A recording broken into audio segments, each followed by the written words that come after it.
fait, le mouvement communautaire est une partie essentielle du milieu social.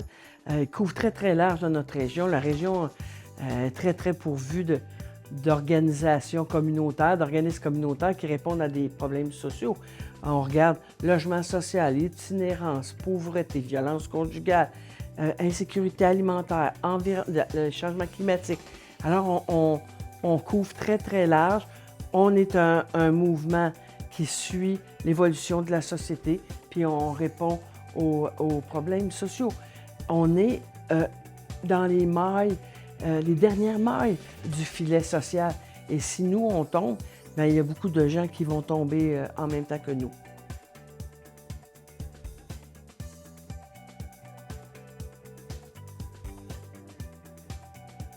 Ça, là, c'est un... J'ai eu connaissance de ça quand je me suis présentée à la mairie, candidate à la mairie. Parce que moi, avant, j'ai toujours trouvé que être organisatrice communautaire, c'est un métier noble. Bien, je pense que ça l'est, là. Mais il y a beaucoup de gens qui considèrent que c'est un peu broche à balle, puis que c'est pas un métier qui devrait diriger une ville. Alors, ça m'a atteint énormément. J'entendais, ah, ben si tu penses qu'on va mettre quelqu'un du communautaire à la tête de la ville, ben, ça fait mal d'entendre ça. Et c'est des préjugés et des mauvaises perceptions.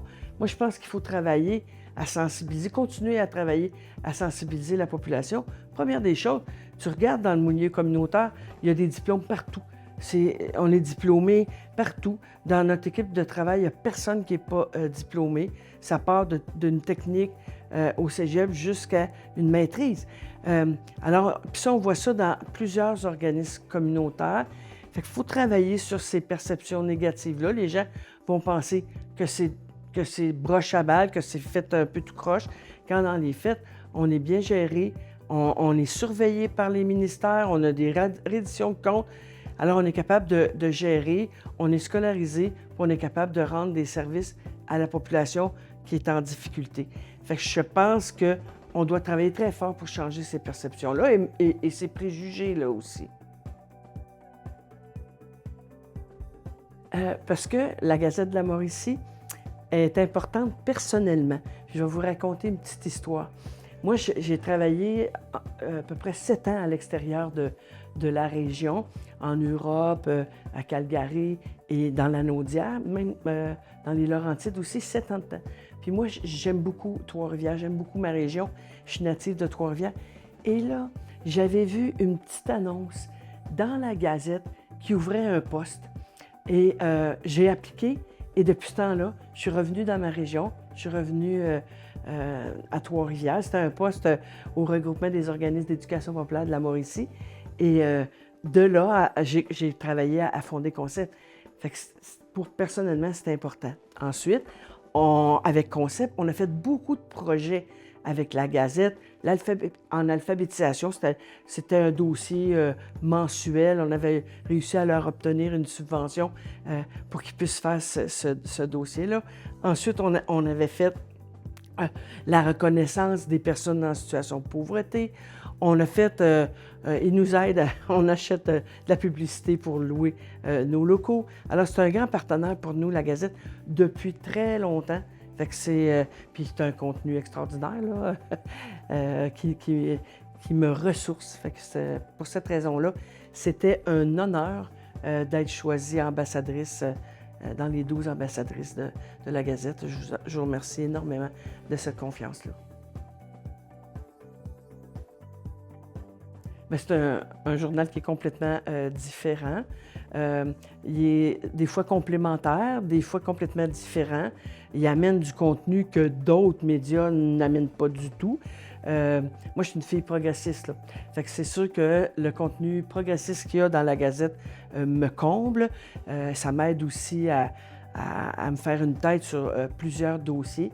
Alors, la Gazette, c'est un des médias importants de la Mauricie et il a sa place comme entité à lui seul parce qu'il est différent des autres médias. Bon, je dirais là, présentement, là, j'ai vu une chronique là, dernièrement là, sur les élections américaines.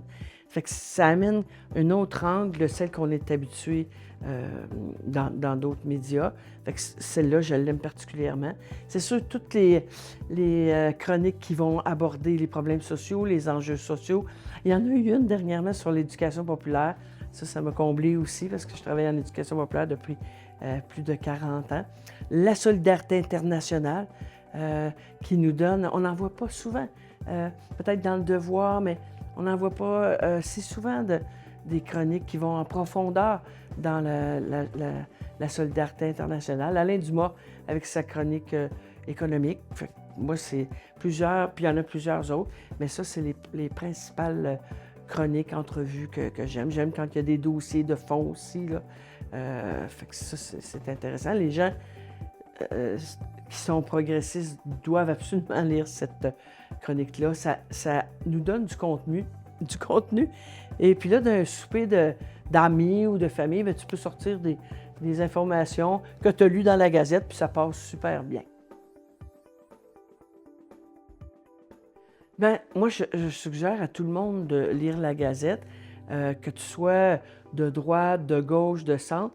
Tu peux le lire parce que ça te donne la version de d'autres courants idéologiques que le tien. Les gens vont y trouver vraiment du contenu qui va les rassurer, qui vont amener des questionnements, qui va amener justement de l'argumentation. On n'en a pas beaucoup il y en a pas, je pense, qui peut se dire un média progressiste dans notre région. Alors, d'avoir ce journal-là, ça favorise justement la connaissance plus large et ça donne un angle différent qu'on n'entend pas. On n'entend pas souvent dans les médias. En tout cas, si je regarde au niveau économique, des éléments que Alain Dumas va amener, bien, on ne l'entend pas aussi souvent dans d'autres médias. Fait que moi, je considère que les gens doivent s'approprier parce que ça parle d'enjeux sociaux, ça parle d'environnement, ça parle de solidarité internationale, il y a des gros dossiers. Fait que les gens doivent s'inspirer de la Gazette pour améliorer leur contenu, puis aussi juste parce qu'il est facile à lire, il y a des belles photos, il y a des belles... Alors, les gens, moi, j'encourage les gens à lire la Gazette de la Mauricie. Bien, première des choses, parce que il y a deux éléments, là. C'est un organisme communautaire. Les organismes communautaires sont fragiles financièrement. Ça fonctionne avec des dons pour garder la stabilité. Ensuite, c'est un média. On voit comment les médias ont de la difficulté avec tous les médias sociaux qui envahissent notre paysage. Fait qu'il faut encourager les médias de chez nous et aussi parce qu'on a besoin d'un média comme la Gazette. On a besoin de ce média-là parce qu'il faut faire entendre une autre voix. La Gazette va souvent donner la voix aux sans-voix, va donner la voix aux organismes communautaires, aux gens progressistes, aux analystes qui sont plus... il y a des profs de cégep, d'université qui sont plus progressistes, qui peuvent s'exprimer. Alors, c'est une chance d'avoir ce média-là. Il ne faudrait surtout pas le laisser tomber. Il ne faudrait surtout pas qu'on l'échappe et qu'on le perde. Fait que moi, j'encourage tout le monde à faire un don à la Gazette Mauricie. Puis c'est son 40e anniversaire. Fait que là, il faut donner encore plus cette année aussi.